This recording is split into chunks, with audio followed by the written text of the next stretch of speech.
So hello everyone, तर big boss मराठीमध्ये आलेला आहे एक नवीन टास्क ज्याचं नाव आहे तिकीट टू फिनाले।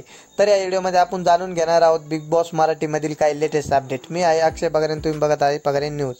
तर आज बिग बॉसच्या घरात आलेला आहे तिकीट टू फिनाले टास्क।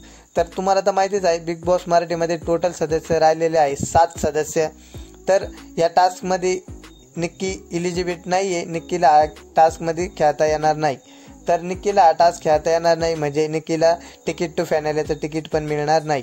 तुम्ही बघू शकता बिग बॉस मराठीमधील सर्व सदस्य इथं बसलेले आहे आणि सर्वांच्या गळ्यात एक पार्टी आहे। तर निक्कीला पार्टी मिळाली नाही आहे, त्यामुळे निक्की या खेळामध्ये एलिजिबल नाही आहे। निक्कीला हा खेळ खेळता येऊ शकत नाही, त्याच्यामुळे निक्कीला या टास्कमध्ये तिकीट टू फायनलचं तिकीट मिळू शकत नाही। तर त्यानंतर या खेळामध्ये आज बिग बॉसच्या घरामधील सर्व सदस्यांना एक गाडी दिली जाते आणि ती गाडीचं नाव बिग बॉसने दिलेलं आहे कार। त्या गाडीला म्हणायचं आहे कार आणि ती कार आपल्या पायाने लोटून चालायचं आहे। तर सर्व सदस्यांना काय करायचं आहे, बिग बॉस मराठीमधील हा टास्कमध्ये सर्व जागी झेंडे लावलेले आहे। सर्व सदस्यांना काय करायचं आहे, टायमिंगमध्ये झेंडे जास्तीत जास्त कलेक्ट करायचे। सर्व सदस्यांमध्ये ज्या सदस्यांनी सर्वात जास्त झेंडे कलेक्ट केले त्याला मिळणार आहे तिकीट टू फायनलचं तिकीट।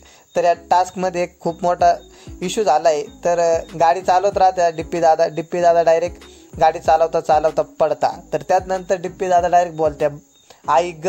तर ते सर्व ऐकून बिग बॉस मराठीमधील सर्व सदस्य पण जोरात शॉक होते त्यांना पण, आणि ते पण जोरात गागत्या।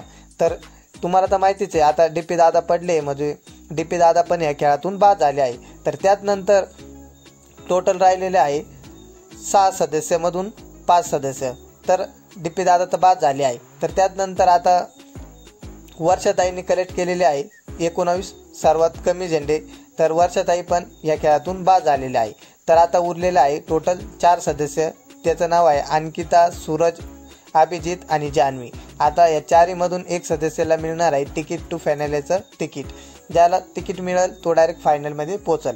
तर मित्रांनो, तुम्हाला काय वाटतंय या 4मधून कोणाला तिकीट जास्त भेटल आणि तो फायनलला जाईल? मला तर सूरजच वाटतोय, कारण की सूरजने योग्यरित्या गेम खेळला आहे यामध्ये आणि सर्वात जास्त झेंडे पण त्यांनीच कलेक्ट केलेले असावे।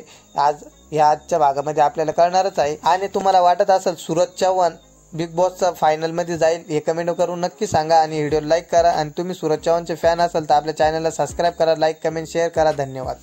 गोलीगत नवोप्रेम होतंय, लाईक करा, फॉलो करा। चला गोलीगत व्याडीज व्याड सायको बायको।